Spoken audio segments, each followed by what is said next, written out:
पहले शरीर को सब कुछ मान करके केवल शरीर के ऊपर ही लगा रहा और ध्यान भजन कुछ भी किया नहीं, तो पता लगा शरीर तो जर्जर हो गया। और शरीर तो जर्जर होने से पहले ही रोगों ने घेर लिया, कैंसर हो गया, तो अब तो इसके पास भी कोई आता नहीं है। कोरोना हो गया, कोई पास में भी नहीं आता है। तो इसके बाद ये जो दुख है इस रोग के बाद, उसमें फिर भगवान से प्रार्थना करता है व्यक्ति, उसकी जिज्ञासा करता है ब्रह्म की। या फिर वियोग हो गया, धन का वियोग हो गया, चोर चुरा के ले गई, किसी व्यक्ति का वियोग हो गया, मृत्यु हो गई, अब क्या करे, कोई भी आश्रय बचा नहीं, तो क्या करेगा फिर, ब्रह्म जिज्ञासा।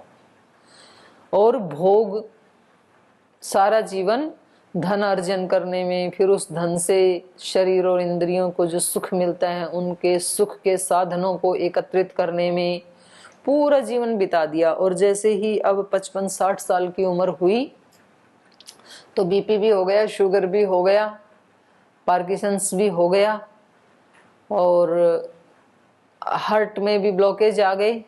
अब डॉक्टर ने बता दिया आपको चिकना बिल्कुल नहीं खाना क्योंकि हार्ट प्रॉब्लम है, मीठा बिल्कुल नहीं खाना क्योंकि डायबिटीज है, और आपको ज़्यादा कुछ भी नहीं खाना क्योंकि कोलाइटिस है, आते हैं उसको, आपका लीवर भी फैटी है, थोड़ा भी खाओगे तो रिएक्ट करेगी बॉडी।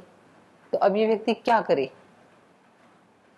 इतना तो जोड़ा, पहले तो इसके पास टाइम नहीं था खाने के लिए, लगा रहा, और अब जब सब कुछ हुआ तो खा सकता नहीं है। तो गांव में एक लोकोक्ति है कि जब जाड़ थी तो चने नहीं थे, अब चने आए तो जाड़ नहीं है, तो क्या करें। तो जब खाने के लिए शरीर अच्छा था, हट्टा कट्टा था, तब कुछ मिलता नहीं था, मिला ही नहीं, रोटियों के लाले। और जब सब कुछ खाने के लिए अब आ गया तो खा सकते नहीं, सामर्थ्य नहीं है शरीर में। तो अब ये व्यक्ति बहुत पश्चाताप करता है, ये कहता है कि काश मैं बैलेंस बना के रखता, पहले इस पैसे को कमाने के लिए सारे शरीर को अवॉइड किया, ना इससे व्यायाम किया, ना प्राणायाम करवाया, ना ध्यान करवाया, टाइम ही नहीं है व्यक्ति के पास। और जब इतना सारा धन कमा लिया तो अब ये सारा धन इस शरीर को ठीक करने के लिए फिर वापस जा रहा है डॉक्टरों के पास। तो फायदा क्या हुआ, धन कमाया और धन गया, और साथ में शरीर को भी ले गया, और साथ में रोग दे गया, डिप्रेशन दे गया, दुख दे गया। तो इससे अच्छा क्या था, दोनों का बैलेंस बना के रखते, थोड़ा धन भी आता, भूखे भी ना रहते, और शरीर को भी संभाल के रखते, मन को भी संभाल के रखते, थोड़ा सा टाइम ध्यान उपासना के लिए भी निकालते, थोड़ा सा साधन भजन के लिए भी निकालते, थोड़ा यज्ञ हवन के लिए निकालते, थोड़ा दान दक्षिणा भी देते, थोड़ा अर्जन भी करते, तो बैलेंस बना रहता, 100 साल सुख से जी सकते थे। तो इसलिए इन्होंने बताया कि यह तो अभ्युदय निश्चय सिद्धि सधर्म, धर्म वही है जिससे दोनों का बैलेंस बना रहे।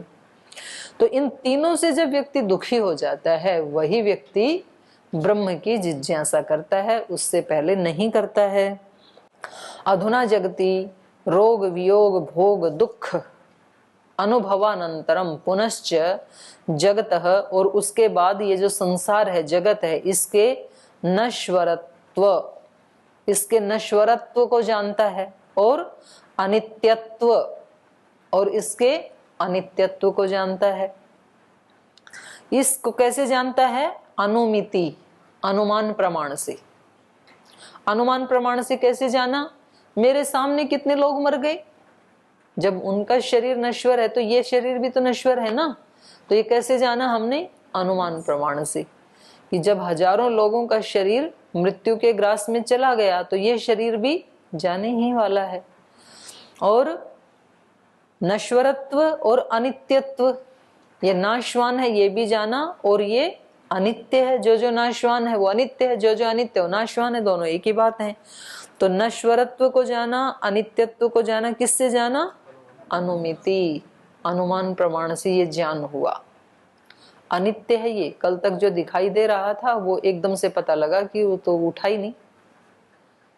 एक वो मरा ना अभी फिल्म इंडस्ट्री का, सिद्धार्थ शुक्ला, रात को सोया सुबह उठा नहीं। तो ऐसे हमारे साथ भी तो हो सकता है ना, रात को एक के साथ ही थोड़ी हो सकता है, यहाँ गुरुकुल में भी हुआ। सुखराम ताऊ जी ऑफिस गए, वापस आए ही नहीं। सुबह 9 बजे अपनी साइकिल चला के गए थे आराम से, क्या पता था कि खाना खाने भी नहीं आएंगे दोपहर। तो इससे अनुमान प्रमाण से क्या पता लगा शरीर कैसा है, नश्वर भी है अनित्य भी, ये अनुमान प्रमाण से पता लगा। अनुमिति अनंतरम, ये कौन कह रहे हैं, ये भाष्यकार कह रहे हैं, स्वामी ब्रह्म मुनि जी बता रहे हैं कि सूत्र में जो अथ शब्द कहा है ये अनंतर अर्थ में आता है। अथ इसके बाद, किसके बाद, किसके बाद, रोग वियोग भोग से उत्पन्न होने वाले दुखों के बाद, रोग वियोग भोग के दुख को अनुमान प्रमाण से जान लेने के बाद ब्रह्म की जिज्ञासा करता है। नित्य नहीं है ना, जगत का मतलब ये स्थूल रूप से दिखाई, जगत का मतलब शरीर, आप ऐसे समझो। तो आपका शरीर नित्य है कि अनित्य है, कैसे पता लगा, आपको कैसे पता लगा अनित्य है, अभी तो कहीं गया नहीं शरीर आपका, कैसे ना ना, आप अपने शरीर में घटा के बताओ। हाँ, आपका अपना अनुभव है ना, बचपन कहाँ है आज, बचपन तो गया, तो इसका मतलब नित्य नहीं है। यौवन भी जा रहा है किसी किसी का, वो प्रौढ़ अवस्था को प्राप्त हो रहे हैं, प्रौढ़ से फिर वृद्धावस्था को प्राप्त हो रहे हैं, तो खुद के शरीर से पता लग रहा है ये कैसा है, नश्वर भी है अनित्य भी है, नष्ट हो रहा है। तो बचपन नष्ट हुआ, फिर कौमार अवस्था आई, कौमार्य भी नष्ट हुआ, यौवन आया, युवा अवस्था भी नष्ट हुई, प्रौढ़ अवस्था आई, प्रौढ़ अवस्था भी नष्ट होके वृद्धावस्था आई। तो ये अनुमान प्रमाण से जान करके ये अथ शब्द का अर्थ ये बता रहे हैं। अत्र खलु शांकर भाष्ये शम दमादि साधना अनंतरम मुक्तम कर्म अवबोधनस्य आनंतर्यम निराकृतम तस्य ब्रह्म जिज्ञासायाम अनपेक्षत्वं प्रदर्श्य तद्वत्तु शमदमादि साधनम अपि निराकरणम अर्हति, यतो हि शमदमादि साधनम तो पर्वतारोहण सदृशम कठिनतमं कृत्यम यो हि किल भूस्थले दुःखम अनुभवेत पर्वते च सुखम लक्षयेत स ही पर्वतम आरोहति, तथैव शमदमादि साधनम अपि स एव अभ्यसेत यो हि खलु उपगच्छेत वैराग्यम अतः तदुक्तम अस्माभिः। अब ये इन्होंने अपनी बात तो कह दी ब्रह्म मुनि जी ने, ये कह रहे हैं सूत्र में अथ शब्द का अर्थ है कि जो इन 3 प्रकार के दुखों से दुखी हो गया वो ब्रह्म की जिज्ञासा करेगा, ऐसा कह रहे हैं सूत्रकार, ये इन्होंने अपनी बात कही। अब ये आचार्य शंकराचार्य जी की बात कह रहे हैं, आचार्य शंकर की बात कह रहे हैं कि उन्होंने क्या कहा है, अत्र खलु शांकर भाष्य, शांकर भाष्य में आचार्य शंकराचार्य जी क्या मानते हैं, अथ शब्द का अर्थ वो मानते हैं शम दम आदि साधना अनंतरम उक्तम। शम दम आदि जो साधन, ये महर्षि दयानंद ने भी बताई सत्यार्थ प्रकाश में। शम दम आदि साधन क्या है, षट संपत्ति। षट संपत्ति मतलब क्या,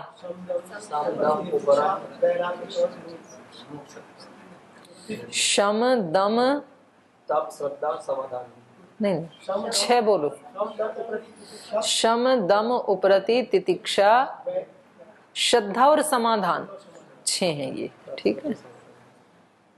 शम का मतलब शांति, जीवन में अपने व्यक्ति हर जगह शांति लेकर के आई, पहले जो हो रहा है उसके प्रति पहले समता लेके आई। शम दम, जो भी उसको रिएक्ट करता है, अस्वीकार की जो भावना है उसका दमन करे, स्वीकार करे चीजों को व्यक्ति, शम दम।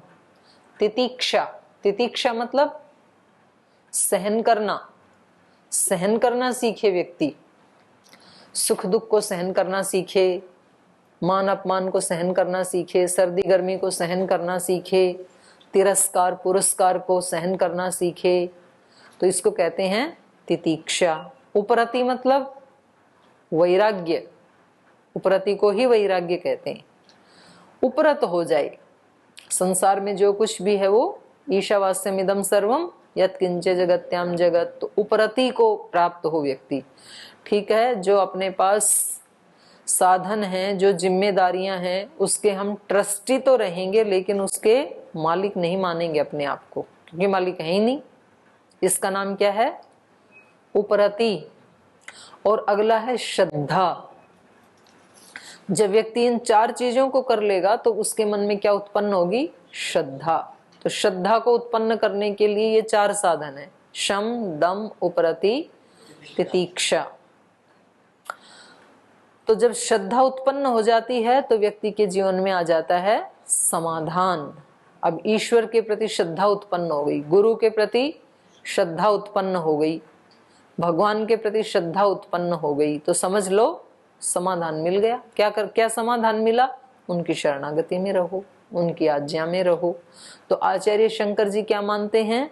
ये 6 जीवन में आने के बाद व्यक्ति ब्रह्म की जिज्ञासा करता है, ऐसा शंकराचार्य जी का मानना है, वो बता रहे हैं ये। तो जो पहला सूत्र है अथ अत ब्रह्म जिज्ञासा, अब इसके बाद ब्रह्म की जिज्ञासा की जाती है। तो आचार्य शंकर जी क्या कहते हैं कि अथ शब्द का अर्थ क्या है? षटक संपत्ति के बाद ब्रह्म की जिज्ञासा होती है, ये अथ शब्द का अर्थ है। तो ये कह रहे हैं, ये उसका खंडन करेंगे। ये कह रहे हैं कि आचार्य शंकर जी ने बताया शम दम आदि साधना अनंतरम, इन साधनों के बाद, ये 6 साधन कर लेने के बाद, शम दम आदि साधना अनंतरम उक्तम कर्म अवबोधनस्य आनंतर्यम। और कर्म का मतलब है यहाँ पर कर्म कांड, जो पूर्व मीमांसा। आचार्य शंकर जी उसको ऐसे जोड़ रहे हैं कि पूर्व मीमांसा में जो कर्म कांड बताया है उसके बाद, अथ माने उसके बाद। तो ये कह रहे हैं ऐसा अर्थ नहीं है। कर्म अवबोधनस्य आनंतर्यम निराकृतम। कोई व्यक्ति ये ना सोच ले कि पहले वाला जो मीमांसा है उसको बोला जाता है पूर्व मीमांसा, और इसको वेदांत को बोला जाता है उत्तर मीमांसा। तो कोई ये ना सोच ले कि कर्म के बाद ये जिज्ञासा की जाती है, उसको निराकृतम, उसका निराकरण करने के लिए। सीधे काम करते करते, कर्म कांड करते करते व्यक्ति ब्रह्म की जिज्ञासा नहीं कर सकता है।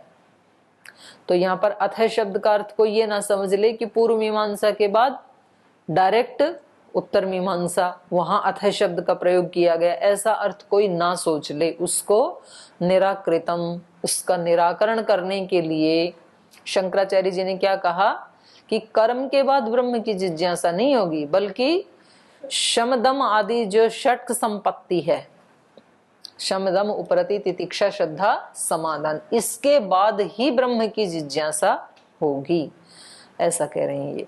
शंकर भाष्ये शमदम आदि साधना अनंतरम मुक्तम कर्मा अवबोधनस्य आनंतर्यम निराकृतम।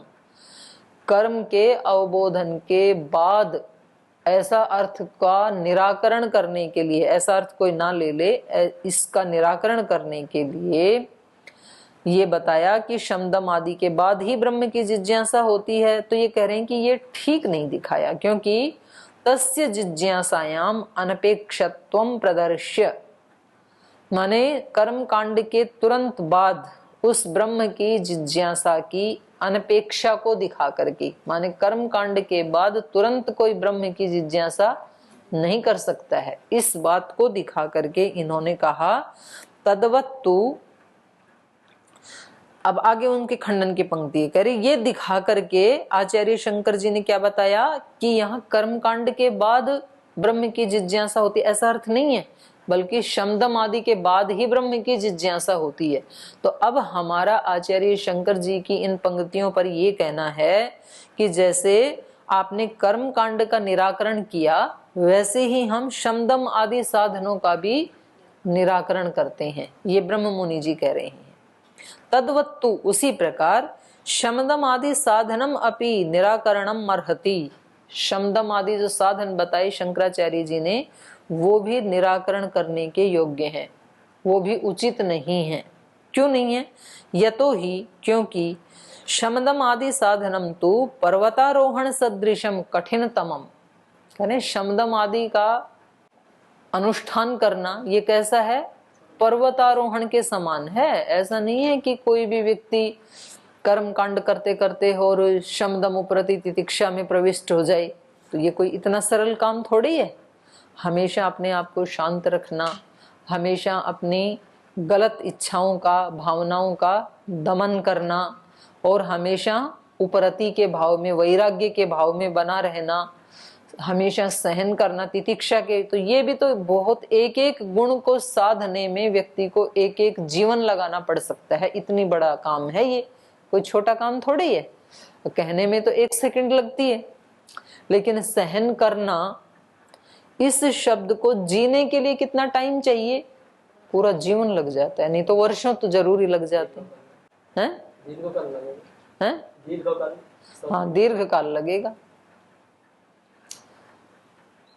सहन करने के लिए जो गुरु द्रोणाचार्य जी ने वो पाठ सिखाया था पांडवों को, तो उसको सहन करने के लिए युधिष्ठिर ने कई दिन वो पाठ सुनाया ही नहीं। गुरु जी ने क्या बताया था, सहन करो, सहन करना सीखो। तो बाकी से पूछा कि भाई तुमने पाठ याद कर लिया? बोले हाँ जी कर लिया हमने। तो सबने सुना दिया तोतों की तरह से। और युधिष्ठिर ने कहा मेरे को तो याद नहीं हुआ। तो गुरु जी ने कहा अच्छा चलो कोई नहीं, कल कर लाना। बोले कल पूछा तो बोले आज भी नहीं हुआ। तो बोले चलो फिर कल कर लाना। उससे अगले दिन भी नहीं हुआ। तो गुरु जी को बहुत बुरा लगा, इतना छोटा सा पाठ इसको याद नहीं हुआ। तो गुरु जी को गुस्सा आया, उन्होंने उसको जोर से चाटा मारा, थप्पड़ मारा उनको, और उनको कोई असर नहीं हुआ, अंदर से बुरा नहीं लगा उनको। तो बोले गुरु जी याद हो गया पाठ। बोले अच्छा, एक थप्पड़ लगते ही हो गया? तो फिर उन्होंने बताया कि मैं ये ही देखना चाह रहा था कि जब मेरे को चांटा लगेगा उस समय मैं अंदर से सहन कर सकता हूं या नहीं। और मैंने देखा कि जैसे आपने दंड दिया तो मेरे को बिल्कुल भी बुरा नहीं लगा। इसका मतलब मैंने पाठ को पढ़ लिया। अब तो ये ऐसे ही कह रहे हैं, ये कह रहे हैं, ब्रह्म मुनि जी कह रहे हैं कि जैसे आप कर्म कांड का निराकरण कर रहे हैं, तद्वत तो उसी प्रकार शमदम आदि साधन जो हैं वो भी निराकरण करने योग्य हैं। यतो ही क्योंकि शमदम आदि साधनम तो पर्वतारोहण सदृशम, शमदम आदि जो साधन है ये कैसे हैं? पर्वतारोहण सदृशम कठिनतमम, कठिन नहीं, कठिनतर नहीं, कठिनतम है। जैसे किसी व्यक्ति को अग्नि के ऊपर चलना कैसा होता है? कठिन। हम बोलते हैं ना बड़ा कठिन है भाई अग्नि पे चलना। तो फिर उससे भी कोई कठिन काम हो तो उसको कहेंगे ये तो कठिन तर है। भाई अग्नि पे तो फिर भी चलनी, और इसके ऊपर चलना ये तो कठिन तर है। और उससे भी ज्यादा कोई कठिन काम दे दें तो बोले ये तो कठिनतम है, इसको नहीं किया जा सकता। तो ऐसे ये कह रहे हैं कि ये शमदम आदि का जीवन में अनुष्ठान करना क्या है? कठिनतमम कृत्यम, बड़ा कठिन कार्य है ये शंकराचार्य जी, इतना सरल नहीं है। जो इनको कर लेगा वो तो स्वयं ही ब्रह्म को प्राप्त हो ही जाएगा। तो ये कह रहे हैं ये बहुत कठिनतम कार्य है। पर्वतारोहण सदृशम कठिनतमम कृत्यम यो ही किल भूस्थले दुखम अनुभवित। जो व्यक्ति जमीन के ऊपर रह करके भूस्थले दुखम अनुभवित, माने पर्वत पर चढ़ने की इच्छा व्यक्ति कब करेगा? जब जमीन पे रहते हुए वो दुख का अनुभव करेगा, तभी तो ऊपर चढ़ने की मन में आएगी उसको। तो ये क्या कहना चाह रहे हैं? अपनी उस पंक्ति को यहाँ पर सपोर्ट करना चाह रहे हैं कि दुख के बिना कोई जिज्ञासा नहीं करेगा। ये जो आपने शमदम आदि बताए ये भी कोई राजी राजी नहीं करेगा व्यक्ति। कब करेगा इनका अनुष्ठान? कि भाई मेरे लिए केवल यही एक रास्ता बचा है, नान्या पंथा विद्यते अनाय, इसलिए मेरे लिए यम नियमों का पालन करना एक आवश्यकता है, तो व्यक्ति करेगा। जब व्यक्ति ने देखा कि जीवन तो एक एक दिन करके चला जा रहा है, एक एक दिन करके मृत्यु की तरफ बढ़ रहा हूं मैं, उपलब्धि तो कुछ भी हो भी नहीं रही, तो अब इस व्यक्ति को लगता है कि भाई अब परिस्थितियां जो भी हों, जिनके भी बीच में रहते हैं, जैसे भी रहते हैं, जिस स्थान पे रहते हैं, जिन संसाधनों के बीच में रहते हैं, उन सब को सहन करते हुए मेरे लिए अष्टांग योग का पालन करना मस्ट हो गया है, जरूरी है मेरे लिए। नहीं तो व्यक्ति क्या करता है, उससे पहले तो परिस्थितियों से झगड़ता रहता है जी यहाँ पे खाना अच्छा नहीं है, खाने की व्यवस्था अच्छी हो जाए तो मैं साधना कर लूं। जी यहाँ पे शोर बहुत होता है, थोड़ी शांति हो जाए तो मैं साधना कर लूं। जी यहाँ पे पढ़ाई बहुत है, बस ये पढ़ाई खत्म हो जाए तो मैं साधना कर लूं। आप तो बस ऐसे ही रस्साकस्सी में ही रहते हैं फिर। और ये कहता है ये जब चीजें ठीक होंगी तब तक तो बहुत टाइम निकल चुका होगा मेरा, और पता नहीं ये ठीक होंगी कि नहीं होंगी। मेरे वश में थोड़ी ही है कि बाकी कोई भी शोर ना मचाए, ये मेरे वश में थोड़ी है। तो ऐसे ही चलेगा संसार। एक जगह से दूसरी जगह गए शोर बंद करने के लिए, दूसरी जगह से तीसरी जगह गए, सब जगह वही संसार मिला। तो मुझे क्या करना है, किसी भी परिस्थिति को होने दो, मुझे तो ये करना ही है। क्यों करना है? क्योंकि मैं बहुत दुख का अनुभव कर चुका हूं संसार में। तब व्यक्ति अनुष्ठान करेगा। मानो कोई व्यक्ति 10 जगह जा जा करके देख चुका है, हांड चुका है। हांडना समझते हैं? हिडिगतऊ संस्कृत का शब्द है हांडना, लेकिन बोलते हैं गांव में इसको हांडना, मतलब घूमना, व्यर्थ घूमना। बोले मैं बहुत व्यर्थ धक्के खा खा करके देख चुका हूं, इधर गया उधर गया उधर गया उधर गया, 10 जगह गया, सब जगह वही मिला, तो ठीक तो हुआ नहीं, तो क्या करूं अब? तो बोला अब जहां भी हूं उसकी जिज्ञासा करूंगा। तो ये कह रहे हैं कि व्यक्ति ये शमदम आदि का पालन भी कब करता है? कह रहे हैं यदा यही किल भूस्थले दुखम अनुभवे, जब कोई भूमि के ऊपर दुख का अनुभव करता है, पर्वते च सुखम लक्षयेत, और पर्वत के ऊपर उसको सुख दिखाई दे रहा हो कि भाई यहाँ भूमि के ऊपर तो रह रहे हैं ना, तो कभी यहाँ कीचड़ हो जाता है, कभी कोई यहाँ गंदगी आ जाती है, कभी गोबर होता है, कभी भेड़ बकरियां आती हैं, कभी शेर आ जाता है, कभी कुछ आ जाते हैं, यहाँ तो दुख ही दुख है जमीन पे। तो क्या करूं? पर्वत पे जाके झोपड़ी बनाऊं। तो उसको क्या लगता है कि वहां पर खुली हवा आएगी, ठंडी हवा आएगी, कोई गंदगी भी नहीं होगी, कोई पोल्यूशन भी नहीं होगा। तो इसीलिए तो लोग कह रहे हैं, बोले अभी मंगल ग्रह पे जाके बसेंगे, क्योंकि ये धरती तो पोल्यूशन से युक्त हो गई, तो रहने लायक रही नहीं है। तो अब वहां चलते हैं। तो पहले कोई यहाँ दुख का अनुभव करेगा और वहां पर सुख का लक्ष्य उसको दिखाई देगा, सुख का योजना बनाएगा, तभी तो कोई पर्वत पे चढ़ने का प्रारंभ करेगा। तो कह रहे हैं शमदम आदि भी तो कोई कब करेगा? जब दुख की अनुभूति होगी, तभी तो इस मार्ग को अपनाएगा। जिसको कोई दुख नहीं हो इस रास्ते पे क्यों आएगा भाई? तो बोले आप जो कह रहे हैं ना शमदम आदि से ब्रह्म की जिज्ञासा करेगा, बोले ये ठीक नहीं है, क्योंकि शमदम आदि की शुरुआत भी कोई व्यक्ति तब करेगा जब वो दुख का अनुभव करेगा। तो ये दिखाना चाह रहे हैं।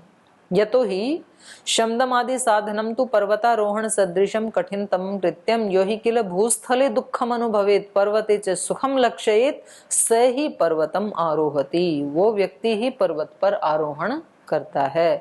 तथैव उसी प्रकार से शमदम आदि साधनम अपि स एव अभ्यसेत यो ही खलु उपगच्छेत वैराग्यम।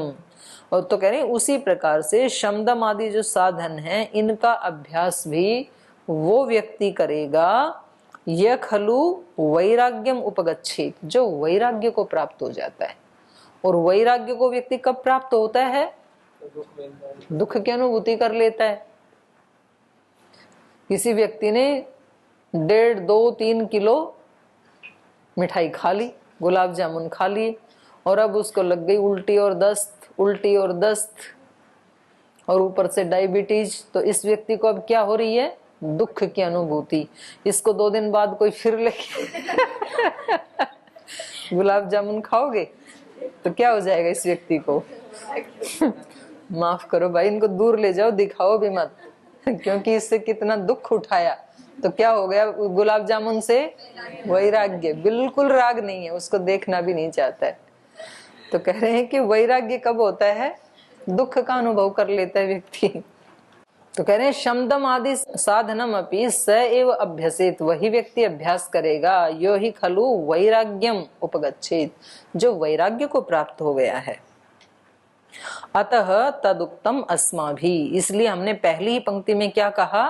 रोग वियोग भोग दुख अनुभवानंतरम। ब्रह्म की जिज्ञासा कब होगी? जब व्यक्ति दुख का अनुभव कर लेगा। रोग से, भोग से, वियोग से, किसी भी कारण से जब वो दुख की अनुभूति कर लेता है, चाहे तो वो अनुमान प्रमाण से कर ले या प्रत्यक्ष प्रमाण से कर ले, तो जो ज्यादा समझदार तो हैं वो जो अनुमान प्रमाण से अनुभूति कर लेते हैं, दूसरों के जीवन में देखा और बोल अपने को नहीं चलना, नहीं तो अपने साथ भी वही होगा, वो ज्यादा समझदार है।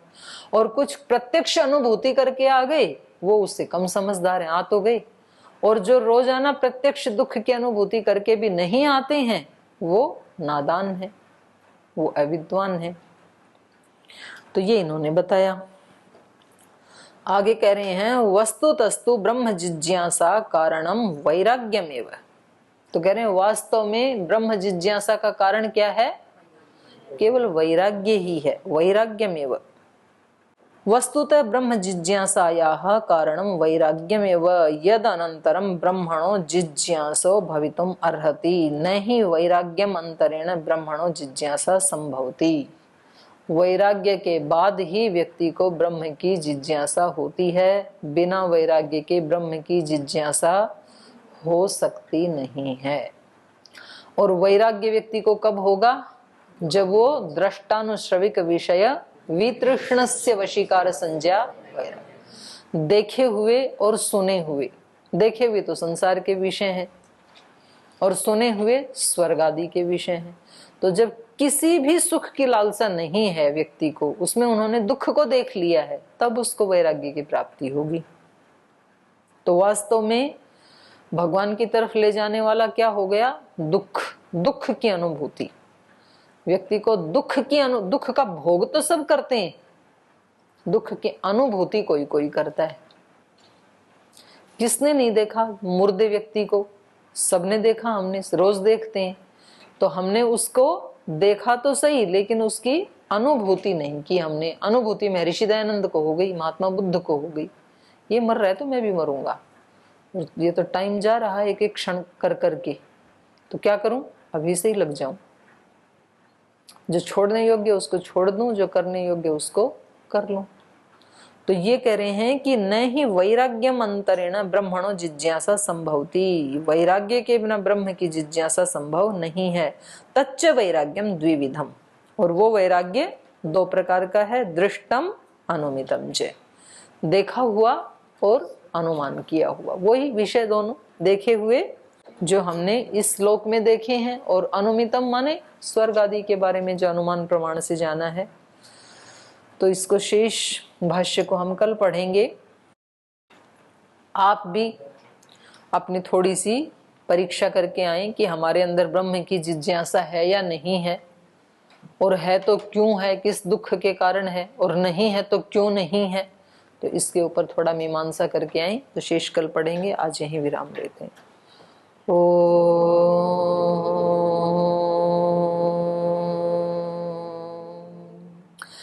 शांति शांति शांति। श्री गुरुभ्यो नमः।